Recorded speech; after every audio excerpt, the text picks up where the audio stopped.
Welcome to Comics Bazaar, the channel of comics commentary and arcana. This video features a back issue collection. Some of you who are long-time subscribers might have noticed a change in the schedule of video releases over the last couple of weeks, and that's because I was away in the US on a trip that was partly business, partly pleasure. And in the course of that trip, it's the last planned one to the US this year. I went to California, Michigan, and Chicago at the end. I decided to bop into a few comic shops along the way and pick up some back issues, plug holes in my collection. And that's what I'm going to show you now in this particular video. So you can see here at the beginning, these are my two most expensive purchases on the trip, and also the oldest comics that I purchased. These are 45 years old.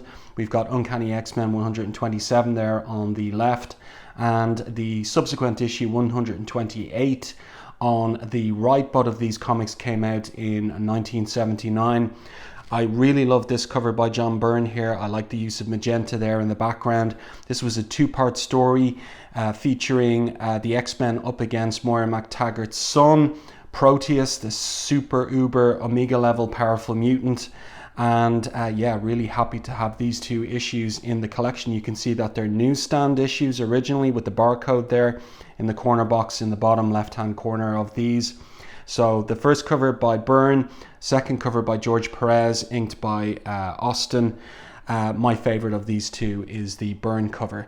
So I'm not going to linger on every single one of the issues that I picked up on my trip, but I will comment on the ones that have my attention and also are significant from those that I got on the trip. So let's put these to one side and bring in the next tranche of issues.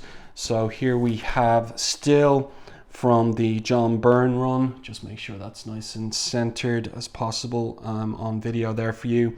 Issue 138, which is the aftermath of the death of Jean Grey, Dark Phoenix. Another cover by Byrne and Austin, a classic iconic cover featuring Cyclops taking a leave of absence from the X-Men, and a cover much homaged over the years. Happy to have that one in my collection now. Also then coming up, issue 139, the next issue. So this was a crossover with Alpha Flight and featured more information on Wolverine's mysterious past. Another great cover by Byrne and Austin. And then this is the next issue in that two-part storyline featuring Wendigo, of course, a character that Wolverine had a long publishing history with, going all the way back to Incredible Hulk 181. And yeah, another cover by Byrne and Austin, another classic cover. Happy to have this one in the collection. And then on to some annuals. So you can see there I got King Size X-Men Annual number 5. That's cover dated 1981. And that's a cover by Brent Anderson. Then I also picked up annual number 7 there. That is a cover by John Romita Jr. And I picked up annual number 8 there, and I'm drawing a blank on who the artist is of that cover. I know the name, but it's just not coming to me in the moment. And then you can see from about a decade later, I've got Uncanny X-Men Annual number 17 with a Jason Pearson cover. So that was an issue that I only ever read, or a story that I only ever read in a collection of annuals, a trade paperback collection. So I'm delighted to have the annual itself now. The reason I never picked that up at the time would have been budgetary constrictions, but I'm glad to have it now. I got in a previous video of back issues that I picked up in the States, I picked up X-Men Alpha Flight number 1, and now I got issue number 2, so that is a Paul Smith cover there. And then this was an intriguing one. So back in 1991, to celebrate Marvel's 30th anniversary, there were a number of these special milestone reprint editions. They are facsimile editions, and I got at the time the facsimile reprints with these silver bordered covers of X-Men number 1 1963 and Amazing Fantasy number 15. So for Spider-Man, the first Spider-Man, but I never got this one, so I have this one now, and it's good to have because classic X-Men number 1 which reprints the modern or all new, all different X-Men run from Giant Size all the way forward through Uncanny X-Men 94 forward. Does not include, Classic X-Men does not include a full reprinting of the whole of Giant Size X-Men #1. So I'm glad to have this for any future video reviews that I have planned. I also picked up this, which was the crossover, the 1982 crossover between X-Men and Teen Titans. So that's a Walter Simonson cover there, inked by Terry Austin. I'm glad to have this. I've never read it before, so I'm excited to read it, as well as in the future review it. And then just to plug the hole in my collection of Classic X-Men, now I have every single issue of Classic X-Men 1 to 44. And what's significant about that is that's the run on the title that have the backup stories. That's the original material, and also the point that Claremont stopped the rewriting, the insertion of new pages and the changing of dialogue in the reprints of the Uncanny X-Men material. So it's issues 1 to 44 that anyone would want to have in their collection, and now I have the whole run 1 to 44. Very happy about that. So these covers this cover by Arthur Adams, inked by Terry Austin, and this one by John Bogdanov, inked by Austin. So there you go. Now for the next tranche of back issues, I have picked up some issues of X Factor. Let me just get that out of the way there. And you can see here, just make sure that everything is centered as much as possible on the screen there for you, that you can see these covers nicely. So yeah, in the case of X Factor, I now have a complete run of X Factor Volume 1 from issue number 8 onwards. So I don't have issues 1 to 7 yet, and obviously issues 5 and 6 there featuring Apocalypse, a cameo of Apocalypse at the end of issue 5, and then the first full appearance of Apocalypse in issue 6. They're expensive comics. I saw them on the trip, but I decided I would leave them for another occasion to pick them up, and instead I concentrated on issues 8 onwards to plug the gaps in my collection. And as I said, I've got a complete run of X Factor Volume 1 now from issue 8 onwards. So these were the ones that I had yet to collect. So issue 15 there, featuring, well, it turned out to be, or rather the story kind of, what would I say, like hinted, or not hinted, but implied that Angel had killed himself, but no, of course not. And issue 16, this one I do have in my collection, but I can't find it at the moment. I may even have 2 issues of it, and it's a Simonson cover, but the interior art is by David Mazzucchelli, which is really intriguing, and it's more or less David Mazzucchelli's last art for Marvel before going indie with his work. So an intriguing one, and because I couldn't find it, I decided I'd pick it up again just in case I start reviewing these soon for the channel. So X Factor 17, 18, great Walter Simonson covers, very dynamic as is his style. Here's an expensive one coming up, and it is issue number 19. You can see that one cost me $15, and I reckon that's because this is the first appearance of the Horsemen of Apocalypse, and really building up to this, which is the most expensive issue I picked up of X Factor on my trip. $27 for issue 24, which is the first appearance of Archangel as one of Apocalypse's horsemen. So cool covers by Walter Simonson for those. And then you can see I also picked up here, plugging the holes in my collection, issue number 32. This was a crossover with Thor, the cover by Steve Lytle, and issue number 34 there. And over here, issue number 40. So this one's significant because it's a Liefeld cover, inked by Al Milgrom, but Liefeld also does the interior art on issue number 40, also inked by Al Milgrom. And here we have, let's see here, we've got issue 44 and issue 46. And these covers by Paul Smith. And again, this is me filling in holes in the collection. So I still have a few more issues of X Factor to show you here, and starting with issue number 51. So there we go. That cover is by, I can't read the signature there, so never mind. Another Liefeld cover here, inked by Al Milgrom. I heard Liefeld talking on some podcast or interview on YouTube where he really rated Milgrom pretty poorly and was implying that an artist at the time would be not happy to have Al Milgrom inking their work. So anyway, this doesn't look too bad, Archangel versus Sabretooth. And then a cover by Mark Silvestri, inked by Al Milgrom, and it really doesn't look like Silvestri very much. So I don't think Al Milgrom a good fit for Silvestri on this cover. Issue 54, cover here by Mike Mignola. For issue 55, that's a very interesting cover, an interesting version of the Beast as well. And then issue 57 with a cover by Andy Kubert, of all people.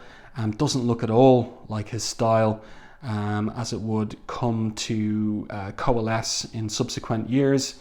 And then I was really looking for these issues for upcoming, probably this month. I'm going to redo my reviews of Extinction Agenda. So I needed the chapters from X Factor to do a full 9-issue review of that particular crossover storyline. So the cover by John Bogdanov, inked by Al Milgrom here for part 3 of it. Part 6 also penciled and inked by John Bogdanov. He's the interior artist, that's the interior art team. And then I always wanted to have this issue in my collection, primarily for that beautiful Jim Lee cover there. And it is part 9, the final part of the Extinction Agenda. This one was so popular at the time that it went to a second printing with a gold background behind the cover logo. But I really like the art on this one by Jim Lee, and I think that that was part of the reason for its popularity back in the day, and also why it was always so expensive as a back issue. But $4.95, well, that was affordable for me this time around. So now on to the next tranche of back issues I picked up. So you can see here that I picked up some back issues of New Mutants, and this comes from the back end of the Bill Sienkiewicz run on the series. Now I have these issues in collection, but I want the original issues for review in upcoming reviews on the channel. So you can see these painted covers here by Bill Sienkiewicz for issue 29, issue 30, another painted cover here for issue 31, and also the issue 51, which is a Chris Claremont penned story, one of his last penned stories on the title New Mutants before Louise Simonson took over, and this particular cover by Kevin Nolan. So very happy to have these in my collection. And you can see here too, I picked up at the back end of the series issue number 95. So again, this is part of the Extinction Agenda crossover, and now I have all 9 parts of Extinction Agenda, so happy to have nabbed this one on the trip. You can see here too a couple of X-Force related comics. So first of all, issue number 15, which was Greg Capullo's first on the title. You can expect a review of this coming very shortly. I needed to get this one for my series of X-Force reviews. So the cover by Greg Capullo, inked by Harry Candelario, and you can imagine that this one was popular a few years ago with Deadpool number 2, which featured the first appearance of Cable in the Marvel universe of films. So, and also, but this is Greg Capullo's first work on X-Force. It was the 1991 annual series, which featured the Mojoverse, and so here we have Shatterstar front and center on this Greg Capullo cover, and as I said, that was his first work on X-Force. I also picked up a couple of classic issues of Excalibur from the Alan Davis run. So issue number 2 there, covers by Alan Davis and Paul Neary, issue number 2, issue number 7. And from later in the series, when Alan Moore was the writer-artist on the title, I picked up issue number 52. So this is from 1991, and of course, the period, or rather 1992, and the period of the tremendous popularity of the X-Men title. So Alan Davis featuring a crossover with the X-Men and putting them on the cover there, and it looks pretty cool. So there you go. And now moving on with another tranche of back issues. You can tell by this point that I picked up scores of back issues on this particular trip. Don't have another planned trip to the US this year, so I was taking advantage of my time there to fill these gaps in the collection. So I picked up Marvel Comics Presents #1, and this cover featuring Wolverine by Walter Simonson. So the first 10 issues of Marvel Comics Presents featured a what would we call it, like the prime time story by featuring Wolverine by Chris Claremont and drawn by John Buscema. But the covers are all by different artists. So Walter Simonson here, and I think this is, who is this? This might be Buscema actually on this particular cover. For issue #2. Issue #3 there is a cover by John Romita Jr., inked by Bob Wycheck. Issue #4 features a cover by, who is that? Al Milgrom, actually, and P. Craig Russell on inks. That's interesting. And then issue #5 features a cover by John Buscema, I think, inked by Klaus Janson, or it's a Klaus Janson cover, one or the other. I don't see a signature there. And then we have issue #6, and who is this one by? It could be by John Buscema, actually. Issue #7's cover there, Bob Layton is the artist. I do see that signature. Issue #8 with a cover by Charles Vess. That's a fairly atmospheric cover. Issue #9 with the cover by, I can't make out that signature. And then finally issue #10 there with a cover by, again, I can't make out that signature. Or is it Mike Harris? Something like that. Yeah, an interesting looking cover. But it kind of makes me wonder why they didn't get John Buscema to do all the covers for the series. So the next tranche of issues that I have, it features not X-Men related characters. So we've got Daredevil there, issue 193 of his title. This is after Frank Miller's departure, but Klaus Janson stayed on the title with Denny O'Neil writing the stories. That's a really cool cover, featuring Daredevil with that big axe coming towards us with that foreshortening on the axe. It's pretty cool. And then skipping forward a little bit, issue 199. This one featured Lady Deathstrike's father and Lady Deathstrike herself before her transformation in Uncanny X-Men 205. The anniversary issue #200 there, the cover by John Byrne, inked by Terry Austin.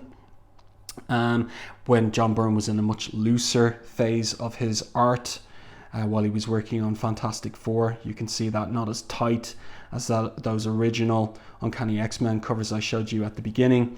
And then into the David Mazzucchelli run. So this issue was expensive for some reason. I'm not quite sure, $17.95, but it's a nice copy. Covers entirely by David Mazzucchelli. This one is an interesting one where Daredevil goes to Venice, Italy. And the artist David Mazzucchelli went to Venice, Italy with his wife in order to research the backgrounds, like the architecture of the city, to draw this particular issue. And it's a really good one. And then from the beginning of Ann Nocenti's run on Daredevil, I picked up issues 235 and 234 there. And these are both covers by Klaus Janson. And then to fill in my Jim Lee run on Punisher War Journal, I picked up issues 3 and 4 there.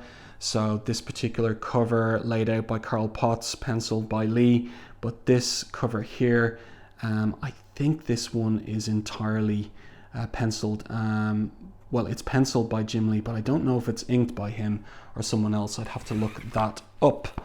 So then coming to the end of the video and the issues, back issues that I picked up on my trip, we have Spirits of Vengeance, Ghost Rider and Blaze Spirits of Vengeance.